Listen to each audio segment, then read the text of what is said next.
ازيكم؟ لجنة التظلمات أخيرا أصدرت قرارها بعدم الاختصاص واعتماد قرار رئيس رابطة الأندية الأستاذ أحمد دياب باعتبار الأهلي خسران لقاء الزمالك وعدم خصم 3 نقاط في نهاية الموسم. الموضوع دوت أنا اتعمدت أتأخر فيه الكلام فيه شوية عشان أدرسه كويس قبل ما أطلع أتكلم معاكم. في 3 أطراف في الموضوع ده: الأهلي اللي قدم الشكوى أو صاحب المشكلة الأساسية، الزمالك وبيراميدز، والمفروض باقي الأندية اللي هم المتضررين من القرار اللي طلع للنادي الأهلي لصالح النادي الأهلي، وثالثا اتحاد الكورة ولجنة المسابقات ورابطة الأندية والمفروض وزير الشباب والرياضة، لأن الموضوع يخص الرياضة المصرية كلها. طيب، خلوا الأهلي للآخر عشان في رسالة كده مني لجماهير الأهلي إخواتي وحبايبي. الزمالك وبيراميدز خدوا الطرق القانونية، من حقهم إن هم يسلكوا الطرق القانونية وهيروحوا للفيفا وللكاس وهنشوف الوضع هيمشي ازاي. الزمالك بالذات يا جماعة 2018 انسحب قدام المقصة، ما قدمش شكوى وكان بسبب اعتراض على التحكيم. 2020 موقعة الأتوبيس الشهيرة، وكان ساعتها الزمالك معترض على حط الجدول في التوقيت دوت، ان الزمالك كان ساعتها لسه بيلعب الأهلي في السوبر وكان عنده ماتش الترجي في السوبر الافريقي في فبراير الابيض لو الجماهير الزمالك فاكراه. فرئيس نادي الزمالك ساعتها اعترض ان هم يحطوا ماتش الزمالك في التوقيت ده، والزمالك كان مرهق جدا، رفضوا تأجيل الماتش كالعادة، لأن محدش بيتأجل له ماتش غير ماتشات الأهلي بس. وكان الحاج عامر حسين يعني الله يبارك له ويديه على قد نيته وعلى قد قراراته، وبناء عليه كان ده الاعتراض اللي الزمالك شافه لائق ان هو يعمل اللي حصل دوت. انا ما بناقش القرارات صح ولا غلط، انا بقول بس ده اللي حصل. 2024 السنه اللي فاتت على طول الزمالك بسبب قرارات التحكيم، الزمالك فعلا كان في فجر تحكيمي السنه اللي فاتت والسنه دي كمان على فكره ضد نادي الزمالك، وبناء عليه هو رفض ان هو يخوض الماتش الا بعد لجنه المسابقات وعامر حسين والقصه اللي احنا كنا فاكرينها دي كلها وقدم شكوى. ورئيس لجنه التظلمات ساعتها المستشار احمد شربجي حفظ الشكوى لعدم التخصص، وقرار رئيس رابطة الأندية اللي كان ساعتها أحمد دياب برضه بخصم ال6 نقط من نادي الزمالك وعدم قبول الشكوى شكلا وموضوعا أو التظلم شكلا وموضوعا، وقسط للستار الزمالك كده بعيد عن المنافسة والموضوع خلص وعدل. كده خلصنا الشق الأولاني. الشق التاني بقى لجنة المسابقات، اتحاد الكورة، رابطة الأندية. أولا رابطة الأندية وجودها حاليا غير قانوني لانتهاء مدتها، ومع ذلك الناس كلها بتتعامل معاها في إطار قانوني كأن مفيش أي حاجة. طيب، اتحاد الكورة اللي بيرقصه عضو في الفيفا وعارف القوانين وعارف القواعد وعارف كل حاجة، المفروض الاتنين دول يحطوا ايديهم في ايد بعض عشان ينهضوا بالكرة المصرية، ولكن هم هدفهم دلوقتي الغاء الهبوط وان الاهلي يكون بطل الدوري. ازاي؟ حضرتك لما تيجي تبص على حيثيات القرار بتاعت المستشار عبده صالح اللي انا شايفه راجل راعى ضميره لاقصى درجة، الخطأ الوحيد عنده بالنسبة لي ان هو اتأخر في القرار فوق ال50 يوم وهو عارف ان هو في عدم اختصاص ليه، وعارف ان قرار رئيس رابطة الأندية محصن وده مخالف للدستور. بس انا شايف ان هو عمل ذريعة قانونية وحط حد للفجر اللي موجود في القرارات اللي بتحصل ديت، عشان كل الأندية وأولهم الزمالك وبيراميدز ياخدوا المسودة اللي هو طلعها دي يشتكوا بيها ويغيروا حال الكرة المصرية لو عايزين إن هم يدافعوا عن حقوقهم. فأنا بصراحة شايفه إن هو عمل اللي عليه لأقصى درجة. ليه بقى؟ حضرتك رئيس رابطة الأندية ولجنة المسابقات لما حصل المشكلة بتاعة الأهلي والزمالك طلع قرار بناء على اللائحة وحط تحتيها 100 خط بخصم 3 نقط من الأهلي وخصم 3 نقط في نهاية الدوري اللي هم ال6 نقط إجمالي والغرامات المالية على النادي الأهلي، وأسدل الصدارة على كده. طيب الأهلي أول ما اشتكى راح فين؟ راح اللجنة الأولمبية. اللجنة الأولمبية اللي معاها الميثاق الأولمبي، تمام، وساعتها احنا قلنا عدم اختصاص والقصة دي كلها، رجعت قالت له والله القرار ده بناء على اللائحة صح، والأهلي هيتخصم منه ال6 بونت وهيعمل الغرامات المالية.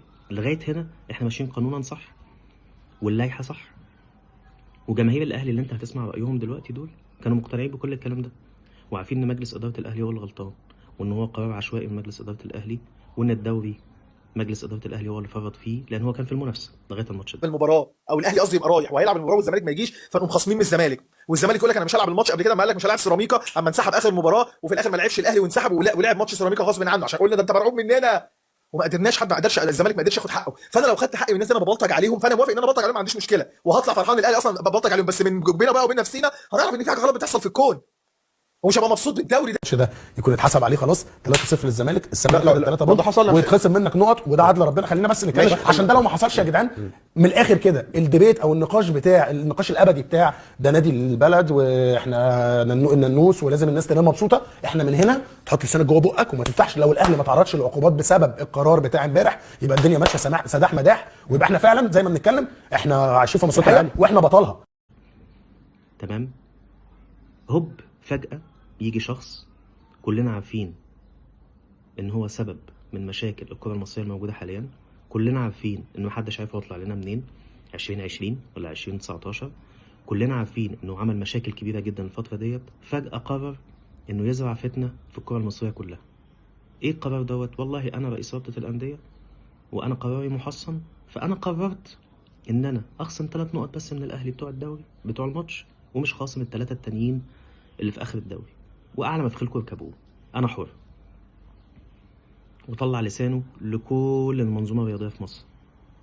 فنروح رايحين لجنه التظلمات مستشار عبد صالح، فيجي يبص في الورق يقول لك والله الزمالك عنده حق هو وبيراميدز، بس انا ايدي مغلوله بالقانون واللائحه اللي الانديه ماضيه عليها لرابطه الانديه اللي مدتها منتهيه قانونيا، ومع ذلك هم ماشيين معاها عادي جدا وما خدوش اي اطار قانوني لالغائها.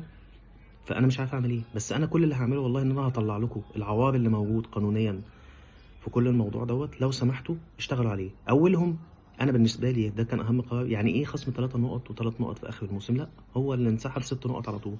دي كانت فرصه تاريخيه انك انت تلغي فكره ان اي نادي ينسحب لاي سبب من الاسباب. لما اقوى نادي اعلاميا وجماهيريا وماديا يتخصم منه 6 بونت، ده معناه ان حضرتك قوي وان اداره الكره في مصر قويه. الاهلي مش اقوى من ريال مدريد. ريال مدريد في نهائي الكاس اعترض على الحكم، والحكم طلع عيط في المؤتمر الصحفي. طلع الاتحاد الاسباني قال لك ماتش الكاس بالحكم دوت، عاجبك مش عاجبك انت حر. اقوى نادي في العالم ريال مدريد، وراح ريال مدريد الملعب ولعب والحكم حك. اصلا اللائحه بتاعه اتحاد الكوره ما فيهاش انك انت مجبر على توفير حكم اجنبي، ما فيهاش اللائحه ديت وما فيهاش الكلام دوت. ومع ذلك رئيس رابطه الانديه استاذ احمد دياب شاف ان هو هيحط البند ده تحت ظروف القاهره، وبناء عليه انا من حقي ان انا ما اخصمش ال3 بونت من الاهلي. فساد عين بين. جه المستشار عبد صالح طلع مسوده كده قال لهم يا جماعه وقفوا الهبل ده، لو سمحتوا خدوا الكلام اللي انا كاتبه لكم ده وركزوا فيه ووقفوا الهبل ده. تمام. هل بقى الهبل ده هيقف والقرارات دي هتقف؟ الله اعلم. الاهلي مش هيفرق معاه الدوري الزياده، وكده كده الزمالك بعيد عن المنافسه. انا كزملكاوي مش هيفرق معايا مين ياخد الدوري بدل الزمالك مش هياخده. انا فارق معايا ان يبقى في عدل، عشان خاطر ما تحصلش كارثه جديده في الكره المصريه بسبب الفتنه اللي بتحصل ما بين اعلاميين محسوبين للنادي معين ورئيس رابطه الانديه بالقرارات ديت، ونفوق على كارثه جديده ما بين الجماهير لو الناس عايزه تحافظ على الكره المصريه. طيب اخر شق بقى خالص نهائيا، النادي الاهلي. النادي الاهلي، الرساله دي لجماهير النادي الاهلي. مجلس اداره الاهلي حط جماهير الاهلي في ورطه كبيره. ايه هي؟ ان انا قررت ان انا انسحب من ماتش الزمالك لعدم وجود تحكيم اجنبي. تمام. وبناء عليه كل جماهير الاهلي طلعت قالت انا ضد قرار مجلس الاداره. احنا اهدينا الدوري لبيراميدز على طبق من ذهب. تمام. فيجي دلوقتي احمد دياب يدي مجلس اداره الاهلي قبلة الحياه بعد طبعا النتائج السلبيه لنادي بيراميدز وعدم منافسته على بطوله الدوري واقترابها للنادي الاهلي. ال3 بونت دول يفرقوا، فاحمد دياب اداهم هديه لمجلس اداره الاهلي. الله اعلم ايه العلاقات طبعا. وبناء عليه مجلس اداره الاهلي دلوقتي جماهير الاهلي بتعتبره منتصر.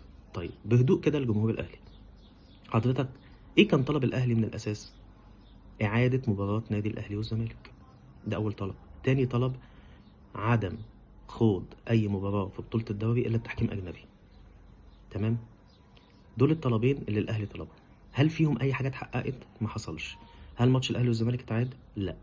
هل الاهلي لعب ماتشاته المتبقيه في الدوري بتحكيم اجنبي؟ ما حصلش. يبقى ايه الانتصار اللي حصل للاهلي او لمجلس ادارته عشان جماهير الاهلي دلوقتي طالعه منتصره وتعيش دور منتصر؟ حضرتك انت كل اللي حصل لك مجامله عشان في الاخر يحفظ ما وجه مجلس اداره الاهلي ان هو خد بطوله الدوري. المجامله من رئيس رابطه الانديه استاذ احمد دياب. هو ده الواقع اللي احنا عايشينه، ان الاهلي ولا طلب من طلباته اتحقق. فانت بناء على ايه طالع تعيش على دور المنتصر؟ ما تركز كده وتفهم. حضرتك طلباتك اللي انت قدمتها ما خدتش منها حاجه اصلا. لا الماتش اتعاد ولا انت لعبت بتحكيم اجنبي، بالعكس ده انت رجعت في كلامك ورجعت لعبت بطوله الدوري حتى قبل ما القرار ده يطلع. حتى قبل ما القرار ده يطلع. يعني انت قرارك كان غير مدروس وانت ما استمرتش فيه.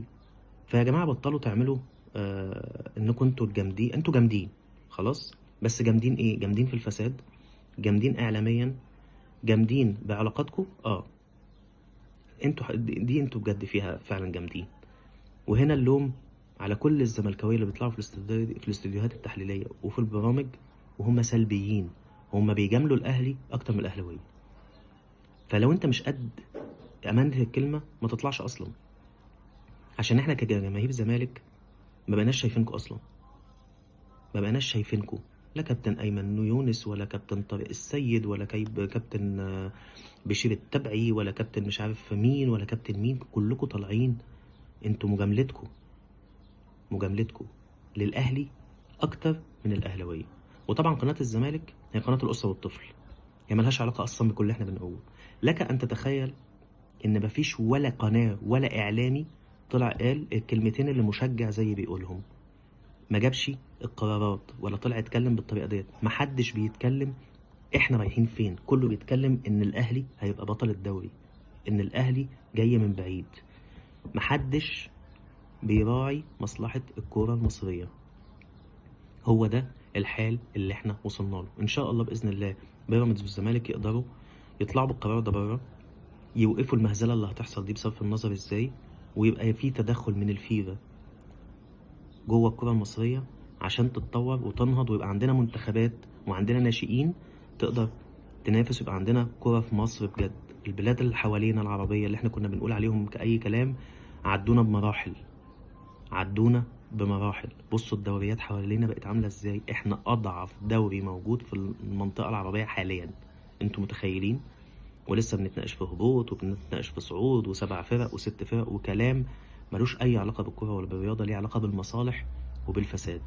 انا اسف ان انا طولت في الفيديو ده، بس كان لازم اشرح الوضع بالتفصيل عشان الناس تبقى فاهمه احنا رايحين فين. مبروك للاهلي بطوله الدوري بالمجامله. هارد لك نادي بيراميدز، الموضوع كان في ايدك انك انت تكسب الماتشين، بس للاسف انت بسبب ضغط المباريات ما قدرتش. انت لسه قدامك شويه على المنافسه، وان شاء الله باذن الزمالك يكون بطل الكاس على بيراميدز ان شاء الله باذن الله. وان شاء الله بيراميدز يقدر يحقق البطوله الافريقيه، عشان هو نادي في الاول في الاخر نادي مصري. ويبقى كده مصر من وجهه نظر المسؤولين نامت مبسوطه. الاهلي خد بطوله الدوري، الزمالك خد بطوله الكاس، بيراميدز خد بطوله افريقيا. فالثلاثه الكبار حاليا في الدوري المصري اتراضوا، ولكن الكوارث اللي هتحصل بعد كده هتبقى اكبر بكتير. على فكره بيراميدز لما هياخد بطوله افريقيا هياخدها بمجهوده وبعرقه، الزمالك لما هياخد الكاس هياخده بمجهوده وبعرقه. الوحيد اللي خد البطوله مجامله هو النادي الاهلي. مجامله من مين؟ من احمد دياب رئيس رابطه الانديه. دوروا ورا احمد دياب رئيس رابطه الانديه لو انتوا عايزين تصلحوا حال الكره المصريه. لو انتوا مش فارق معاكم خليها ماشيه زي ما هي لغايه ما نصحى على كارثه كبيره احنا مش قدها.